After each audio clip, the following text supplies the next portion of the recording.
Welcome back to the series where I lecture you about my personal top 10 favorite books. Number 8, The Watered Man by Peter V. Brett, and by extension the entirety of the Demon Cycle saga. While coming a little bit later in my book journey, this one was the first book that really made me fall in love with books in general and reading. Where do I even start with this one? Amazing characters, excellent world building, some of the best voice acting in an audiobook I've ever listened to. Surprising absolutely nobody, this is a graphic audio, which could be an indicator of why it's so high on my list. I remember I came into the series around about the time when the third book was released, so I had to wait for the fourth book and then the fifth book. This doesn't happen for me often because I go out of my way to only consume things that are finished because I hate that long wait. So I think it's safe to say that this is one of the few things that I was heavily invested in at the time it was coming out. And I really was, because if you remember the cliffhanger from the third book, oh man, 2 years has never felt so long. What may seem like a very average fantasy to some, reads as a masterclass in character writing to others. Peter V. Brett is truly a genius of complex characters. I can think of absolutely no character in this book with a big or small role who is not deep, layered, and severely complex. I don't know how the hell Peter does it. But for this series, we have 4 protagonists. Starting off with who may seem to be the main character, Arlen Bayles. Arlen Bayles has a great underdog story where he goes from being zero to hero, and it is a fantastic journey to follow along. The whole time you're begging the pages to please do something different or do something better,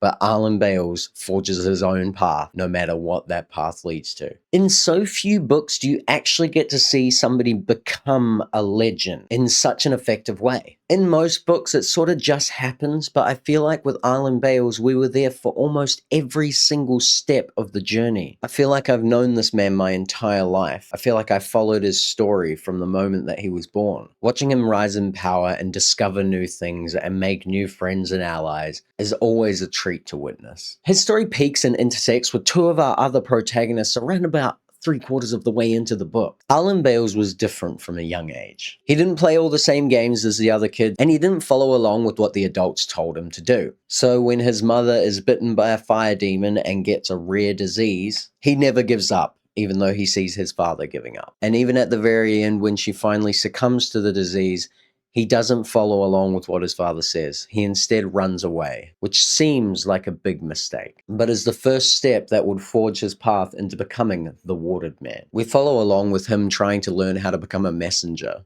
in a faraway town where he meets a girl, and they have something of a romantic relationship until becoming a messenger becomes the only option left in Arlen's mind. And he essentially abandons her so that he can pursue his own personal endeavors. Meanwhile, one of our other protagonists, Leisha Paper, growing up in what seems like very typical circumstances for a young girl in her village. Everything seems normal until the boy that she was promised to lies about them engaging in sexual activity. That was what changed everything for Leisha Paper. Instead of becoming a wife, like all the other women in the village, she decides to abstain from most relationships right up into her adult life, as she studies to become an herb gatherer, essentially a witch. Man, Peter's gonna hate that one. She eventually goes away to learn more about herb gathering to a faraway town, and while she's away, she meets Roger Halfgren, our third protagonist. He is a jongleur, which is basically a jester. His origin starts at a little hotel that his parents own, where a jongleur comes to visit and stay. The small hotel is overrun by demons that night, and the only 2 survivors are Roger and the jongleur. And the jongleur, feeling some responsibility for the child that he essentially rescued from the hotel, took Roger under his wing as a jongleur's apprentice. Roger was acting as a jongleur in the town where Leisha was studying. Roger ends up in the hospital, and that's how they meet. And then Leisha gets some urgent news to go back to her home. Roger, who had fallen in love with Leisha over the time that they had gotten to know one another, brazenly said that he could lead her through the night, where the demons are. He was overconfident, and they eventually find themselves alone in the night surrounded by demons, where finally Arlen Bayles finds them. But at this time, Arlen Bayles is dead and gone and has become the Watered Man. And this is how our 3 protagonists meet. Now, I did mention earlier that there are 4 protagonists. I lied. There are 3 protagonists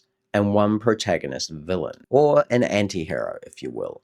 And my personal favorite, and the reason why this book is so high. He is a remarkably complex character. The most complex character I have ever come across.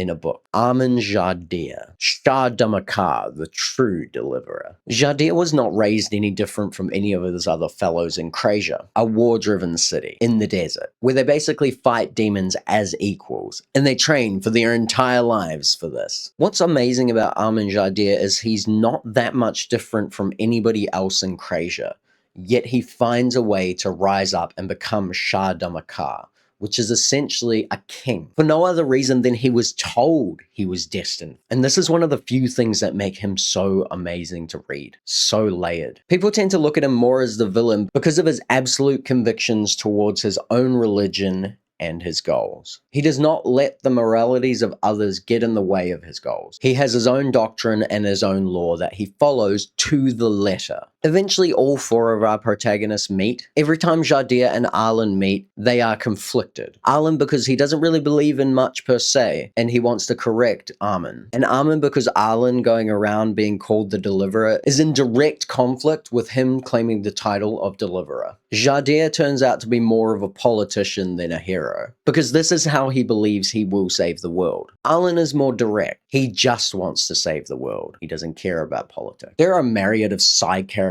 that I could go on about for fucking ages. Like Armin Jardir's closest friend and a Khafiit. And this reminds me that there is so much fucking world building here.